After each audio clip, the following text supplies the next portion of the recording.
Next up, we have Callie Collins, who is, like Meg and myself, also leaving Austin very soon. My favorite definition of a short story was provided by the writer Ben Marcus in the introduction to the New American Stories anthology.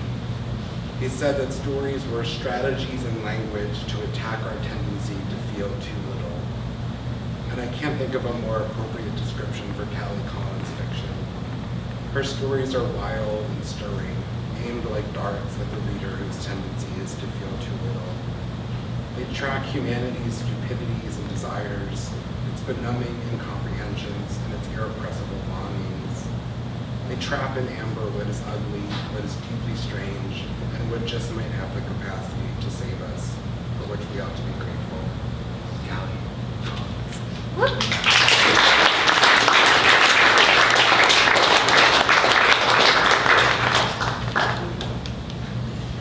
Damn.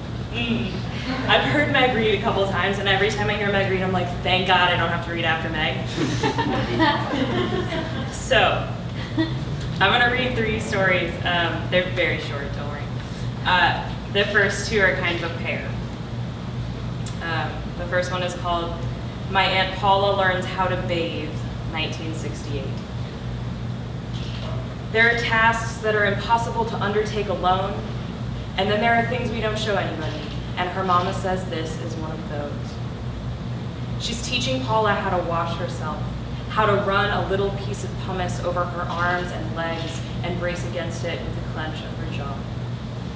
They practice in little places, in the valleys between Paula's fingers, around her elbows and heels.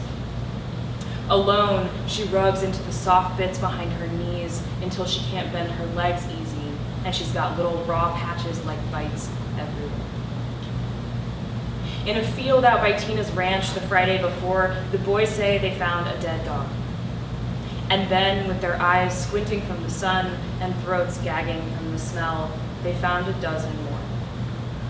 Swollen and dug out, and some on their sides, almost sleeping, but spread smartly.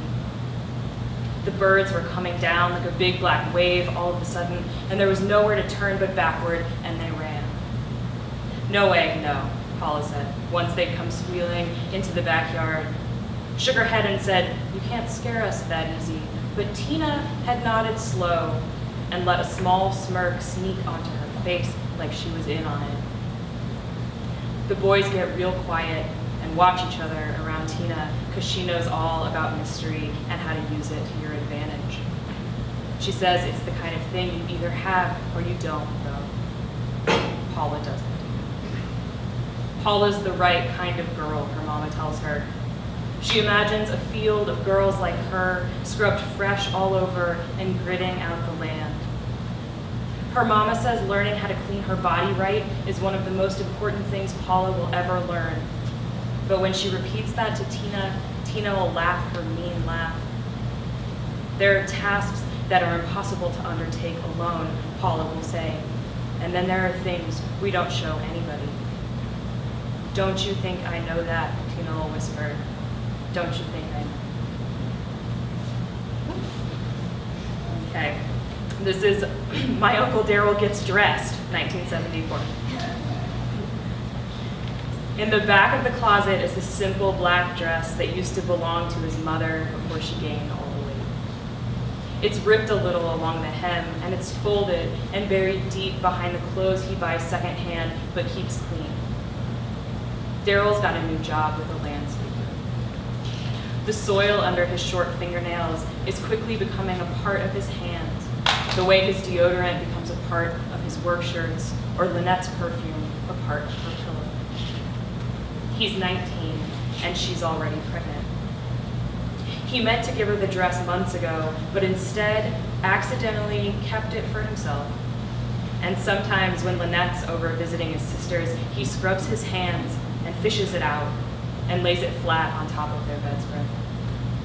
He's skinny, and one night after 2 sixes of Lone Stars, he quickly slipped it over his head. In the mirror, his eyes stared back at him with fire and disgust. He's seen a normal to high number of pornos, Daryl, and some real girls too.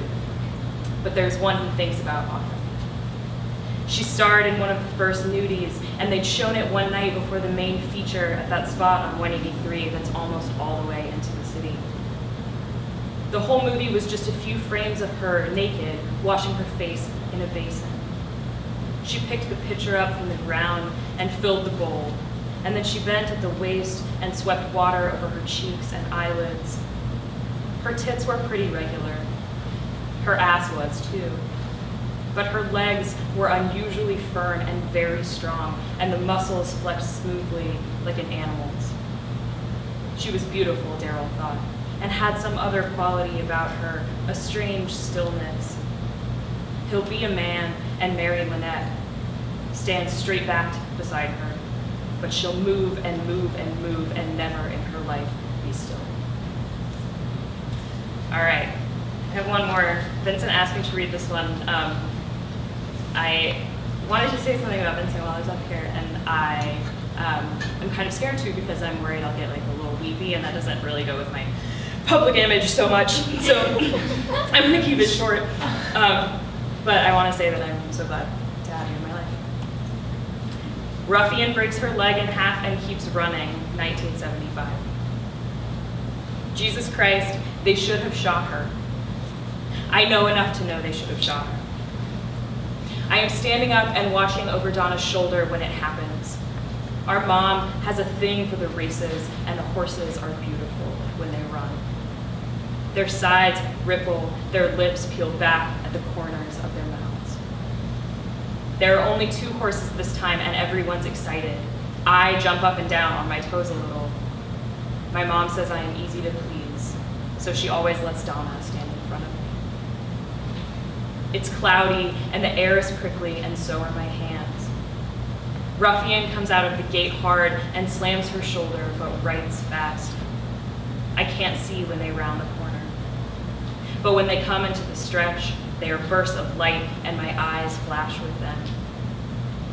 Ruffian's ahead, and everything is fine until a sudden moment when everything is not fine, and Donna gasps.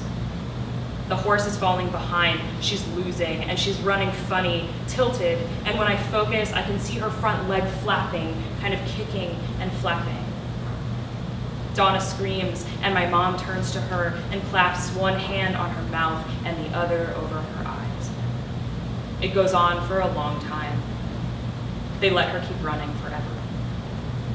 I watch and think into the place I imagine my leg bones meet and hold as still as I can. I grit my teeth and do not make a sound, and I am proud. They don't shoot Ruffian.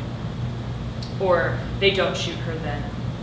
They shoot her 5 hours later, my mom tells me quietly on the porch the next afternoon when she wakes up from surgery and she's still running.